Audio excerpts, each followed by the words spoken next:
विदर्भाचा सर्वांगीण विकास हा फक्त आश्वासनावर नाही तर प्रत्यक्ष कृतीवर अवलंबून आहेत. अचलपूर क्षेत्राच्या विकासासाठी शेतकरी आणि शेतमजुरांच्या हिताला प्राधान्य देणे आवश्यक आहे. आज आपण पाहणार आहोत या खास मुलाखत प्रदीप खडके यांच्यासोबत, जिथे त्यांनी स्पष्ट शब्दात विदर्भाच्या अनुशेषाची भरपाई, शेतमालाचे रास्त भाव आणि स्थानिक विकासाच्या मुद्द्यांवर आपली भूमिका मांडली. महाराष्ट्र दिवस आणि त्याच प्रकारे आज कामगार दिवस सुद्धा संपूर्ण महाराष्ट्रामध्ये साजरा केला जातो. या महाराष्ट्राचा जो इतिहास आहे आणि महाराष्ट्र दिवस का साजरा करतात, आपल्यासोबत या शहरामधले जे शारीरिक शिक्षण संस्थेचे शिक्षण जे हे आहे त्याचे अध्यक्ष आहेत खडके सर, जाणून घेऊया ते इतिहास काय आहे. नमस्कार. पहिल्यांदा महाराष्ट्र दिनाच्या आणि कामगार दिनाच्या सर्वांना शुभेच्छा. या महाराष्ट्राच्या निर्मितीसाठी मग सांस्कृतिक असो, शैक्षणिक असो, कृषी असो, क्रीडा असो, याच्या जळणघडणीसाठी आणि या देशाच्या राज्याच्या औद्योगिक विकासासाठी ज्या कामगारांचं योगदान आहे त्या सर्वांच्या नतमस्तक होतो. महाराष्ट्र दिनाच्या सर्वांना शुभेच्छा देतो.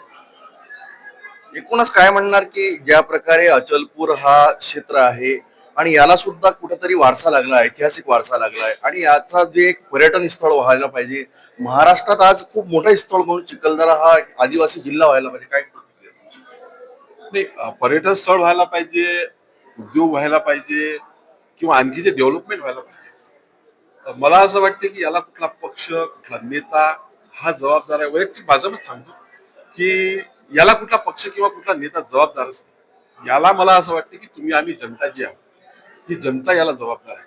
कारण आपण निवडून दिलेला नेता तो कुठल्याही पक्षाचा असेल, तो निवडून दिल्यानंतर काय करतो हे आपण 5 वर्ष त्याच्याकडे लक्ष देतो.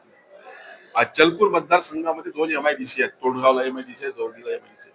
किती उद्योग आहेत तुम्ही त्याचा हे काळा, कोणत्या लोकांचे प्लॉट आहेत त्याच्यात, तुमच्या माझ्यासारख्या गरीब लोकांचे किती प्लॉट आहेत त्याच्यामध्ये, ज्या लोकांना गरज नाही त्यांचे उद्योग आहेत आणि त्यांच्याच नावे प्लॉट आहे ही माहिती तुम्हाला लागते.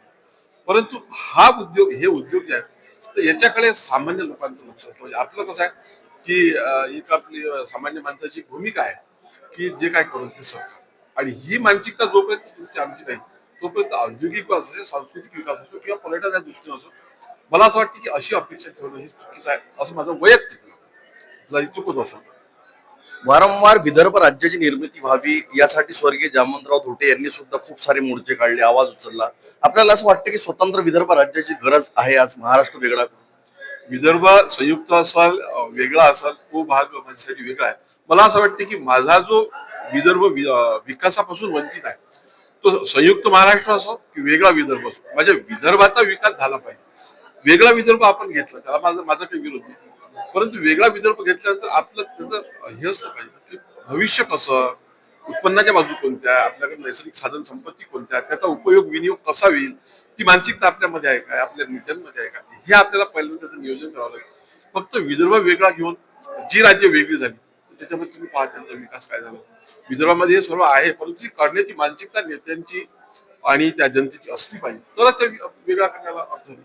शेवटचा प्रश्न, अचलपूरला विकासाचा म्हणजे विकास काय व्हायला पाहिजे असं मला वाटतं की आपण समजू की अचलपूरचा संपूर्ण सर्वांगीण विकास झाला. खरं म्हणजे ज्या शेतकऱ्यांचे, शेतमजुरांचे खरोखर आर्थिक परिस्थिती दयनीय आहे, ते हाडाची काळं आणि रक्ताचं पाणी करून बिचारे आपल्या मुलाला फार अपेक्षेने शिकवतात.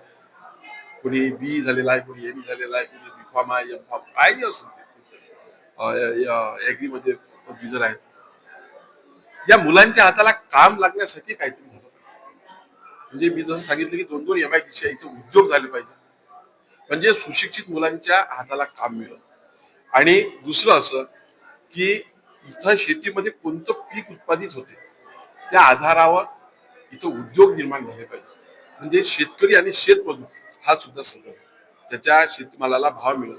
आज तुम्ही पत्रकार तुम्हाला माहित असेल की अचलपूर मतदारसंघातली कृषी विभागाची माहिती आहे की जवळजवळ 35 ते 40% संत्रा, जे कॅश पीक देणारं पीक होतं, हा 35 ते 40% संत्रा येते झाडं शेतकऱ्यांनी तोडून टाकलं. त्याच्यामध्ये मी सुद्धा माझी झाडं तोडली.